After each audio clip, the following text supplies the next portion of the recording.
Okay, hello everybody. My name is Mark Harrison. I work for Barclays Eagle Labs, and I'm joined today by Alix Beese from Taylor Vinters. Alex, could I just hand over to you to just say a couple of words just quickly on yourself about Taylor Vinters and what we're going to be talking about today, please?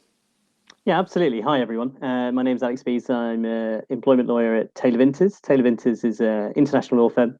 We've got offices in London, Cambridge, Oxford, Singapore, and New York. But the real focus today, rather than an international element, is on domestic UK employment law, and focusing with a particular focus on COVID-19 and themes and changes as a result of COVID that have been in place in the workplace, either enforced or changes that businesses are taking in terms of long-term resilience. And we'll talk about some of those themes and also some of the reflections from clients that I've been working with over the last few weeks as well. We've asked Alex here today to provide some tips and tricks on some of the issues he's just discussed. The topics discussed are going to be an overview and options for you to think about, obviously with your own independent research and business decisions. So please do remember they're not intended as recommendations or advice. Do remember that as well that your business does have its own individual circumstances, and so the statements and the views expressed by Alex and I today may not be applicable or suitable for your own business.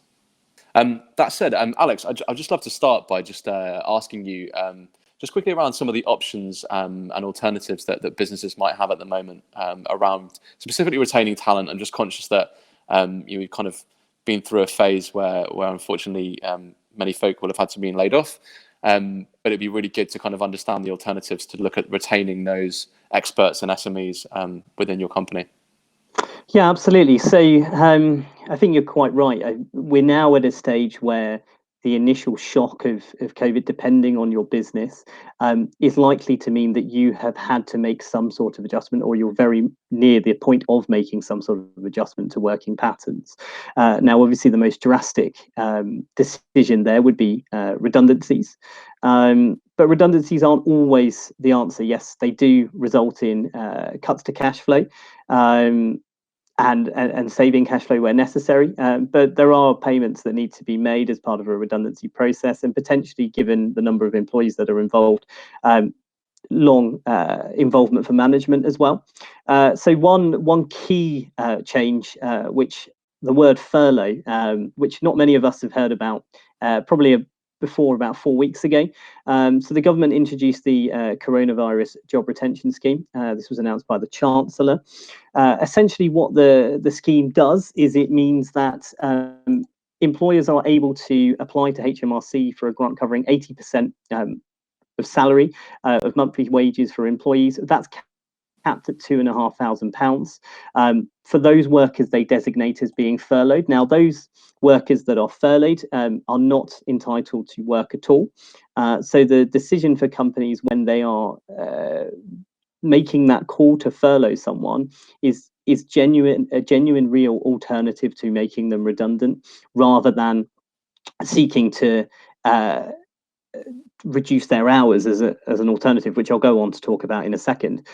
So really, if you are furloughing someone, you are doing so to receive cash from the government for 80% of their wages. Now, you have to go through a particular process to vary their terms and conditions and consult with them about reducing their hours. But actually, as a general pattern, we're finding that the majority of employees are willing to reduce their salary to 80% to be furloughed, given the potential alternatives of redundancy. Some more generous employers are actually also still topping up to 100% of salary, obviously claiming the 80%, but then paying the employees the rest. And again, that comes back to issues of talent retention, which we'll come on to a little bit later, and incentivizing staff. And then the final sort of option available is actually to enter into constructive discussions with staff about, depending on the nature of your business, the number of orders that may come in have reduced by a certain percentage, and actually agreeing with staff that they would work a percentage less, that may be down to 3 days a week, and receive a proportionate salary for that time. That's where it becomes a difficult judgment call for employers that we're finding, is whether to furlough employees or have those discussions about reducing hours. The key point to remember with furlough is that if you furlough someone, you can't bring them back to work until you are willing to essentially pay them full pay. There are some very niche provisions about taking them off furlough after a period of 3 weeks, which could be creatively used. But generally speaking, if you're furloughing an employee, you wouldn't be expecting them to work. And actually, in order to claim the money from the government under the scheme, they must not work. So that's where there's a sort of difficult decision for managers to make of whether they genuinely need that person on a daily basis or a weekly basis to provide services to the business, and therefore have a potential discussion about reducing hours, or to furlough. But those are the two main options. But certainly, and positive, and I think this is just a generally positive note, that since the introduction of the coronavirus job retention scheme, the number of redundancies that we have seen has reduced, which is obviously the original intention of the scheme. So that's a positive, generally speaking. Okay, and just on that as well, how you talked about that kind of that difficult decision. Have you seen any examples recently that, obviously without being specific, that you go into, and like, what have been factors that have allowed employers to make a decision one way or another? You kind of touched on, obviously, do they need that person for things like sales, but have you seen any kind of those kind of difficult decision cases, that factors that have helped influence the decision either way? Yeah, so a lot depends on effective planning and management of staff. Now, essentially, those businesses that have been the most proactive and have reacted to this the best are those that have a clear understanding of exactly what each employee's job spec is. Those employees that are absolutely crucial to the business, that they may have to, if they need to cut costs, engage in these conversations. Alternatively, for those that are absolutely crucial, they may not need to engage in these conversations because they're so mindful of the value that they create to their business. But then also having an understanding of those that potentially at the moment, for whatever reason, outside economic circumstances, are not providing the output that they ordinarily would, and are essentially not being profitable, that's when furlough would be a potentially better option than reducing their hours. So I guess the key takeaway from what you've said would be, when considering the options to take, to do a real kind of thorough review on obviously as an option of each employee's kind of roles and against the current market climate, and then look to perhaps make a decision from there. Would that be a fair summary, perhaps? Yeah, absolutely. I think that's a fair summary. And one other thing to add to that is quite a lot of companies initially may approach this as, we need to adopt an across the board approach. So we might need to reduce hours across the whole company. But actually, having taken a step back, we found that actually companies have said, yes, as an initial strategy, that may make sense and may reduce overheads. But actually, if we look at this, if we furlough 2 divisions out of 5, then we may actually be in a better position because of the government funding. So it's really thinking about the outputs that your business is making, where there are still financial gains to be made, and where, if outputs have dropped, what's the best situation to keep the business going, and to maintain those client relationships as necessary, but also to take advantage, if necessary, of the coronavirus job retention scheme. Okay, perfect. And how could you think of HR in the long term? So obviously, businesses right now are kind of got through, hopefully, that initial impact of COVID. How could they be thinking long term in terms of HR? Yeah, so it's a really interesting question, and as we pointed out at the very beginning, each business has its particular focus areas and culture. One thing that we've found is that those businesses that stay in the direction of their culture, they don't drastically change, they maintain positivity from a very high level of management, are the ones that we perceive as being the most likely to be able to just kick back on as soon as things start up again. One of the biggest uncertainties that we all know at the moment is we have no idea when lockdown may end, or if there's going to be a partial reduction in restrictions. Now, those businesses being as proactive as possible and having upfront planning of exactly what they need to do to get to the stage of kicking off again, but also thinking very carefully about, on that day, exactly the processes that they need to have, is a very key response to this. From a HR perspective, it's managing those employees through this time, and that's keeping in contact with employees if they're working remotely. That's providing potentially other ways of engaging with employees than you ordinarily would, whether that be similar to what we're doing today and having regular video conferences and catch up with employees. I mean, these are uncertain times for a lot of employees, and also they're very unusual circumstances for those that have got additional childcaring responsibilities. So that's probably one of the areas that we've seen a lot more flexibility than we possibly originally would have seen from employers. Very much willing to understand the situation, and clients as well, understanding that situation of childcare responsibilities and having much more flexible working hours than potentially would have been the case if everyone was in an office environment. So it's adapting to those changes, understanding what works well for your business, maintaining that positivity, connectivity with staff as if you were still in the office space, and to be mindful of those staff that potentially are not engaging as much as they ordinarily would do. It's the same as if you were in the office, to always look out and be mindful of those staff that potentially are a little bit reserved, because at the moment it's very difficult to know if there's been a change in circumstances at home. Obviously, there's quite a lot of emotion at the moment, and fear as well.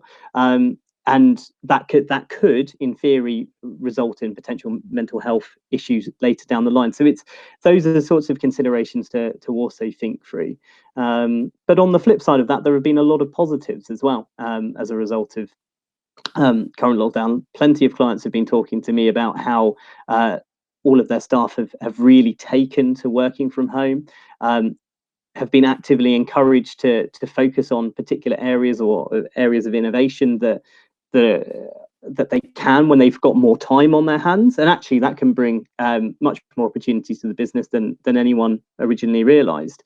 It's also in terms of commuting time, lots of commuting time is being reduced, which means that actually employees could well be more efficient and actually working harder than ever before, because they haven't got those distractions of a commuting time. And that's something we'll come on later in terms of themes that have developed as a result of COVID, and actually how some businesses might use some of the skills that they've learned during this period to change their business for the good in the long term. So are there any ways, kind of just, we'll come into that in a bit more detail shortly, but are there any ways just on that long-term plan that you can see that leaders can really think ahead, can be embedding all of these kind of changes that are happening now, such as the remote working piece, the more time for families, less time for commuting, and increased productivity? How could employers and leaders be thinking about how to embed that long term? Because I think we're all forced to do that now, but how could they think long term to embed that? Yeah, absolutely. I mean, a lot of companies have been thinking strategically over the last year or so in terms of diversity and inclusion, and flexible working is a large part of that inclusion piece. Plenty of companies are talking to me about actually the value of the traditional office environment. Now, obviously, that completely depends on your business, what area you're in, and also the individual staff, because there will be some staff who clearly prefer going into a traditional office environment. But for some companies, they are now looking, instead of having overheads for a central London office space, for example, that actually they could encourage their employees to work from home. They engage in video chats like we are, and then potentially look at shared working spaces. So that's possibly a big change. One of the big advantages of where we are now compared to if this had happened even 10 years ago is the development of technology and how we're all able to do even things like what we're doing today. And again, that's one thing that quite a lot of my clients are looking into in terms of diversification of IT and what products are out there and services that they can use to have relationships with clients, and also to make them more resilient as well in the event that this does go on for a lot longer than anyone is expecting. Absolutely. And I think it kind of really kind of neatly segues into the next part we're going to talk about, Alex.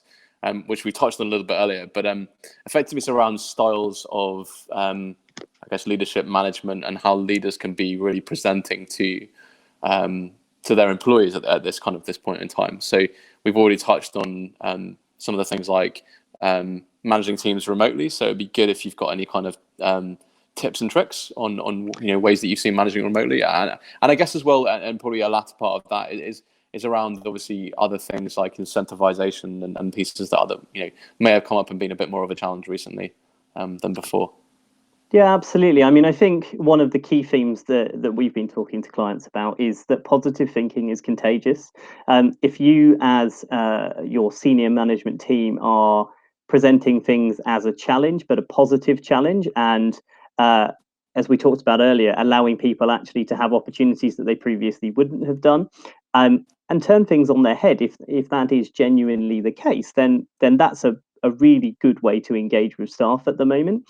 Plenty of businesses, depending on their sectors, have also had increased demand as a result of COVID, for example. So it's not always the case that there has been a need for cost cutting.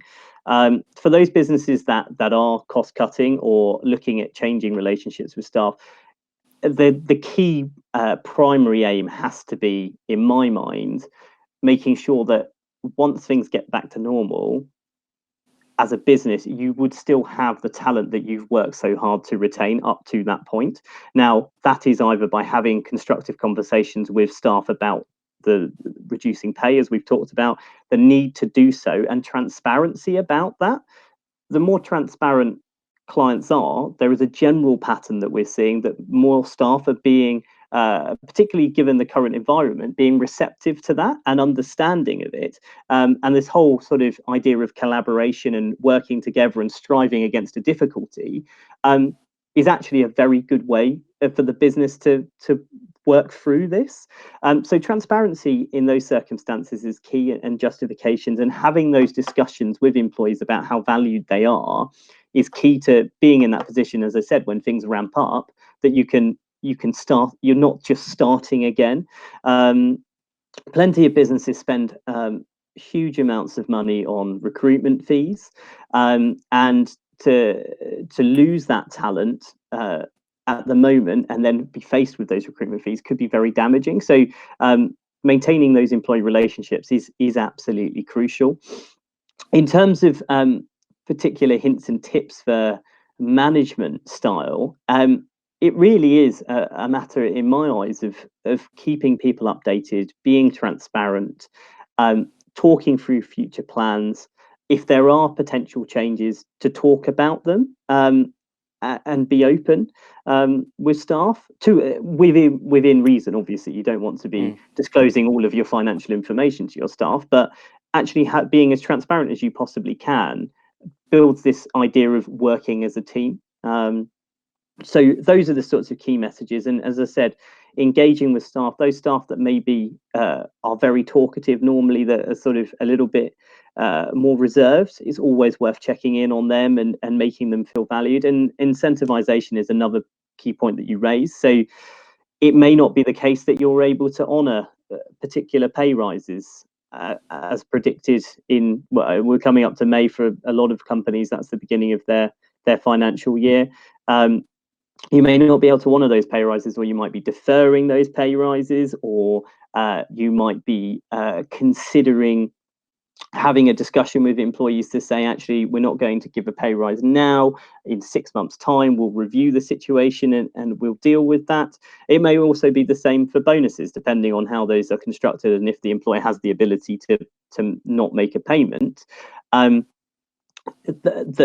you're having those discussions, but if you're not making those payments, having that true transparent correspondence with employees of the reasons why you're not able to make those payments now, the fact that they are still incredibly valued, and looking at into alternatives. So some employers are potentially looking at offering additional holiday entitlement, for example.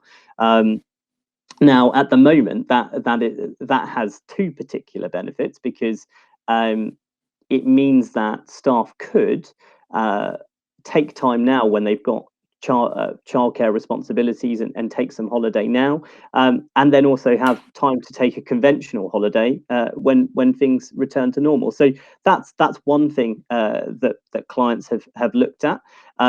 That's not to say, again, it would work for all companies and all areas, particularly those businesses that are focused on having enough people on the ground at a particular time. You need to be careful how you structure those arrangements about holidays so that you're not in a position where everyone has disappeared for the whole of December, for example. So those are the sorts of considerations. But if you're not able to incentivize as much as normal, for some it's just building those personal relationships as part of your usual management style. But there are sorry, I was just going to say there are legal issues there which do need to be carefully managed. So again, if you need advice, then I'd advise that you take it in those circumstances. Yeah. So obviously that's a really clear flag to anyone listening to that. Just obviously do seek proper professional advice on that before thinking about those things seriously. I think to kind of like summarize what you were just talking about, and I think again just trying to tie that together, that's really useful, Alex. Effectively, in terms of leadership management for employees during this, kind of almost extra transparency, obviously within reason, frequent updates. I guess establishing a regular operating rhythm of updates is really, really important. Obviously, not over information, but enough. Probably more than perhaps we would have otherwise thought. I think another one is positivity that you touched on. I think that's really, really important as well, and certainly supports people's mental health and well-being. So that's key in this time for employers to focus on. Value articulation as well. I think you touched on how important it can be and how powerful it can be to just let employees know that they're valued. I mean, in lieu of other incentives and through uncertain times as well, it's an option to help people feel, I guess a little more comforted and a little safer in these times.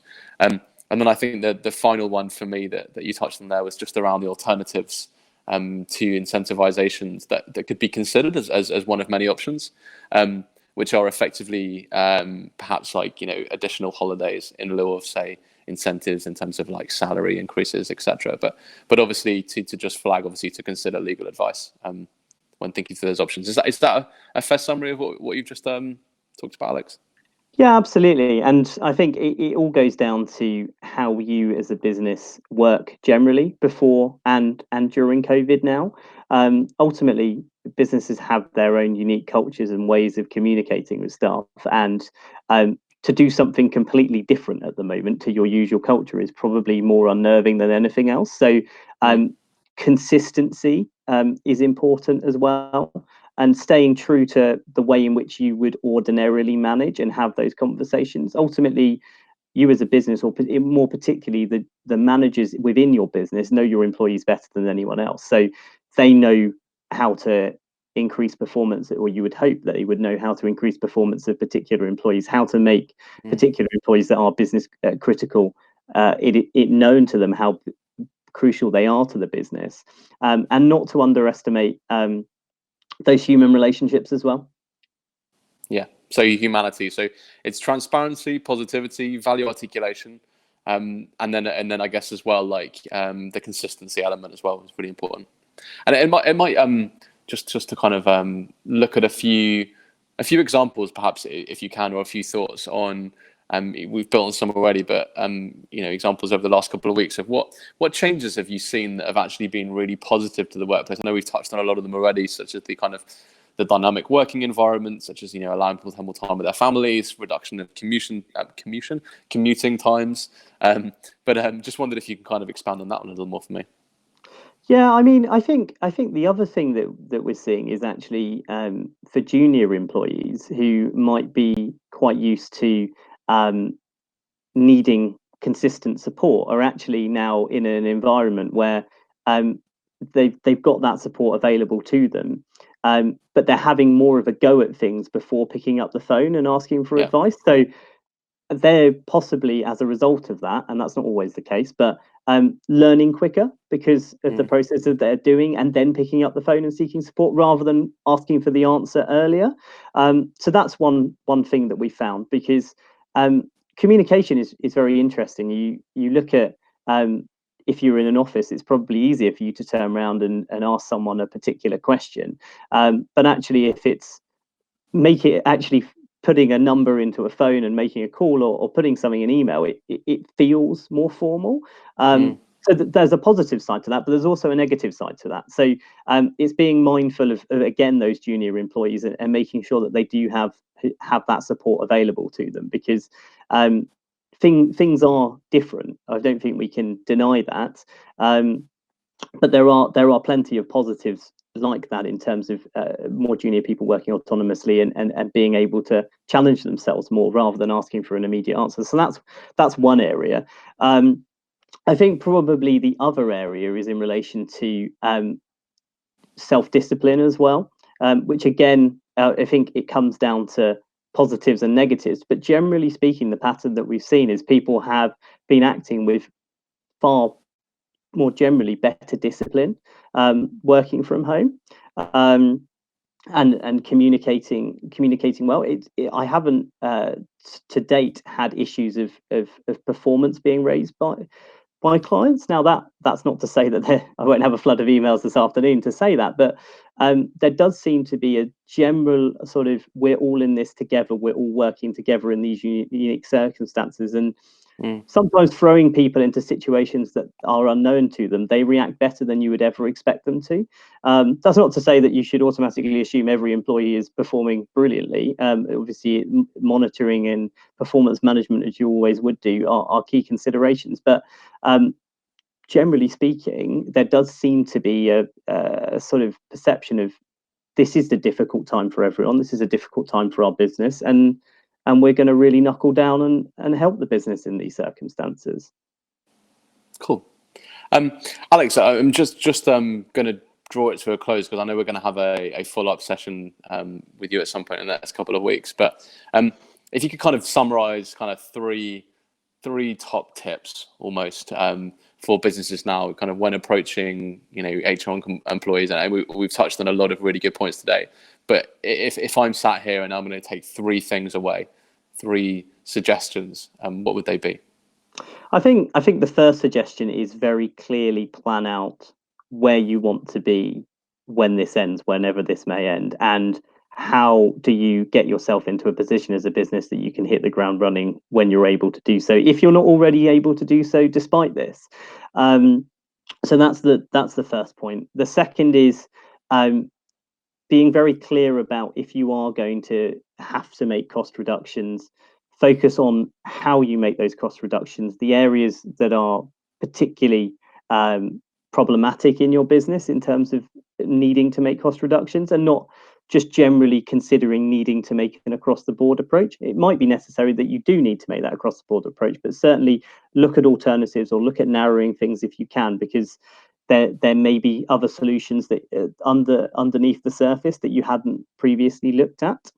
And then I think the third and final point is the point that we just talked about, which is transparency and positivity, and working with your staff together collectively against a communal challenge, because ultimately that's what we're all doing. But having that positive message gives you as an employer far more, as we just talked about some of the recent examples, in terms of more junior staff working autonomously, etc. Positives that you wouldn't possibly have foreseen if this hadn't have happened and people hadn't been put outside their comfort zones. Cool. Alix, that's been incredibly useful. So a huge thank you. I think just to remind everyone, obviously, there's some fantastic hints and tips today. So just do remember to kind of do your own research. A lot of those points obviously require, consulting professional advice. So please do that as well. We'll look to have a follow-up session with Alix in the next couple of weeks. So if you guys could go to our Eagle Labs support hub, there'll be contact details, how to get in touch with the Eagle Labs team on there as well, and also lots of fantastic content as well that will support this this video, and lots of other events that we're running as well. And then finally, there's going to be a screen at the end of this event, just with a quick survey link, either a QR code or a link. So I'd be really grateful if you could just have a little click or scan the QR code and fill it out and let us know what you think. Other than that, just remains me to thank Alix one more time, and thank you very much for your time, everyone. Thank you. Thanks very much. Thank you. Have a great day.